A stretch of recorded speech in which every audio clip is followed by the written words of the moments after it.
সাতটার বাংলায় শুরুতে দিনের সব থেকে বড় যে খবরে আমাদের নজর রয়েছে, নিয়োগ দুর্নীতি মামলায় সুপ্রিম কোর্টের সংক্ষিপ্ত রায়। যে সংক্ষিপ্ত রায় সুপ্রিম কোর্ট স্পষ্ট করে দিল যে প্রায় 26,000-এর চাকরি আপাতত বাতিল হচ্ছে না। একই সঙ্গে এটাও সুপ্রিম কোর্ট স্পষ্ট করে দিল যে সুপ্রিম কোর্টের যে স্থগিতাদেশ ছিল, হাইকোর্টের নির্দেশে সুপ্রিম কোর্টের যে স্থগিতাদেশ, নিয়োগে অতিরিক্ত শূন্যপদ সহ সৃষ্টিকর্তা সহ মন্ত্রিসভার ভূমিকায় তদন্ত চালিয়ে যাবে সিবিআই, সেটাও আজকে স্পষ্ট করে দিল সর্বোচ্চ আদালত। সরাসরি কথা বলবো অতনু হালদার, আমাদের প্রতিনিধি নিউজ রুমে সরাসরি রয়েছেন আমাদের সঙ্গে। অতনু, অর্থাৎ আজকের এই সংক্ষিপ্ত রায়, সেখানে একাধিক দিক।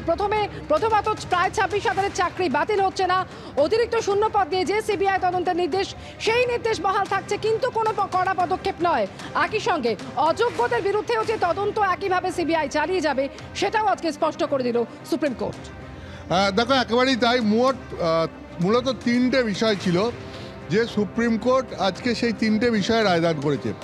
কলকাতা হাইকোর্টের ডিভিশন বেঞ্চের রায় কী ছিল? কলকাতা হাইকোর্টের ডিভিশন বেঞ্চের 1 নম্বর রায় ছিল যে এই 26,000-এর চাকরি 2016 সালের SLST দিয়ে যে 26,000 শিক্ষক অশিক্ষক কর্মী এখন চাকরি করছেন, তাদের প্রত্যেকের চাকরি বাতিল। দ্বিতীয়ত কি নির্দেশ ছিল যে যারা এখন অবধি প্যানেলের বাইরে থেকে চাকরি পেয়েছেন, প্যানেলের মেয়াদ উত্তীর্ণ হওয়ার পর চাকরি পেয়েছেন বা সাদা খাতা জমা দিয়ে চাকরি পেয়েছেন, তাদের প্রত্যেকের চাকরি বাতিল তো বটেই, উপরন্তু তাদেরকে এতদিন পর্যন্ত তারা যে বেতন পেয়েছেন তা বার্ষিক 12% সুদ হারে ফেরত দিতে হবে।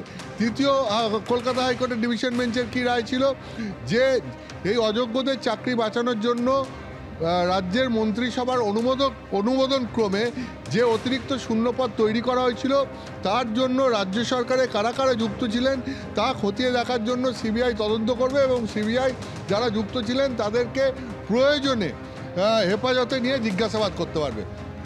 আজকে সুপ্রিম কোর্টের প্রধান বিচারপতির বেঞ্চ যে শর্ট অর্ডার দিয়েছে, অর্থাৎ যে সংক্ষিপ্ত নির্দেশ দিয়েছে, তাতে এই তিনটে বিষয় নিয়ে কি বলেছে? প্রথমত, 26,000-এর কারোর চাকরি যাচ্ছে না, এখানে যোগ্য অযোগ্য সবার চাকরি বজায় থাকছে এবং এটা সুপ্রিম কোর্ট তার নির্দেশে বলেছে যে এখানে শুধু চাকরি বজায় থাকবে, কিন্তু তাদেরকে মুচলেখা দিতে হবে। মুচলেখা কী দিতে হবে? যে যদি ভবিষ্যতে দেখা যায় যে এদের যারা চাকরি করছেন তাদের মধ্যে কেউ অযোগ্য বলে প্রমাণিত হচ্ছেন, তাহলে তাকে তার বেতন ফেরত দিতে হবে। এই মুচলেখাটা দিয়ে চাকরিতে আবার জয়েন করতে হবে বা তারা চাকরি করতে পারবেন। 1, 2, যে বেতন ফেরত দেওয়ার নির্দেশ ছিল যে যারা এই প্যানেলের বহির্ভূত বা সাদা খাতা জমা দিয়ে চাকরি পেয়েছেন তাদের আপাতত বেতন ফেরত দিতে হচ্ছে না, তার উপর একটা অন্তর্বর্তী স্থগিতাদেশ দিয়েছে সুপ্রিম কোর্ট। 3, এই অতিরিক্ত শূন্যপদ তৈরির জন্য যে সিবিআই তদন্তের নির্দেশ এবং প্রয়োজনে হেফাজতে নিয়ে যারা এর সঙ্গে যুক্ত তাদেরকে জিজ্ঞাসাবাদ করতে পারবে বলে হাইকোর্টের নির্দেশ ছিল।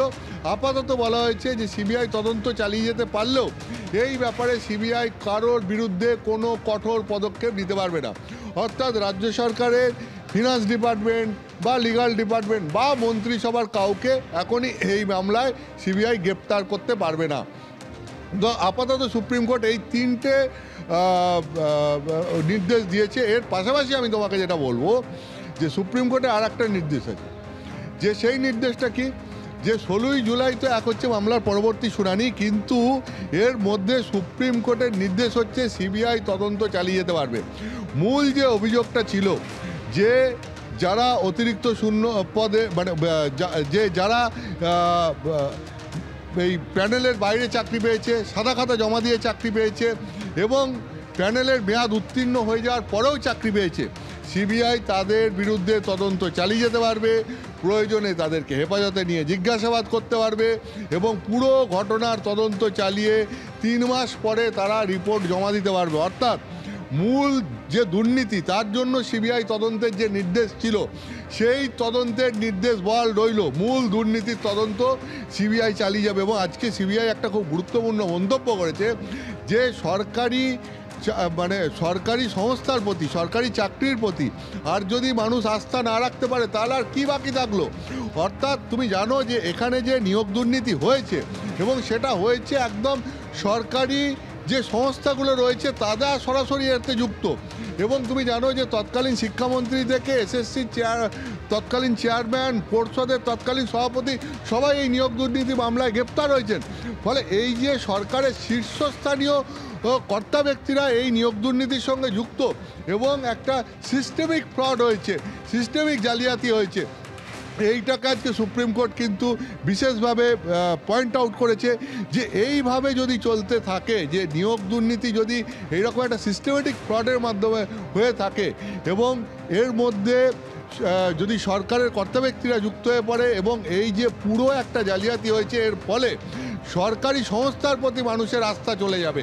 অর্থাৎ এই নিয়োগ দুর্নীতিটা যেভাবে হয়েছে সেটা কিন্তু আজকে সুপ্রিম কোর্টে শুনানি চলাকালীন বিচারপতিদের বিভিন্ন মন্তব্যে উঠে এসছে যে এইটা সুপ্রিম কোর্ট অত্যন্ত কড়া নজরে দেখছে, যে এক্ষেত্রে সরকার এবং সরকারের নিয়ন্ত্রণে যে সংস্থাগুলো রয়েছে তাদের এবং তাদের কর্তা ব্যক্তিদের ভূমিকা সেইটা কিন্তু সুপ্রিম কোর্টের নজরে রয়েছে এবং সেই কারণেই এই ঘটনায় সিবিআই তদন্ত চালিয়ে যাওয়ার নির্দেশ সুপ্রিম কোর্ট আজকে দিয়েছে এবং যেটা হাইকোর্টেও ছিল সেটা সুপ্রিম কোর্টও আজকে বহাল রেখেছে। ধন্যবাদ অতনু।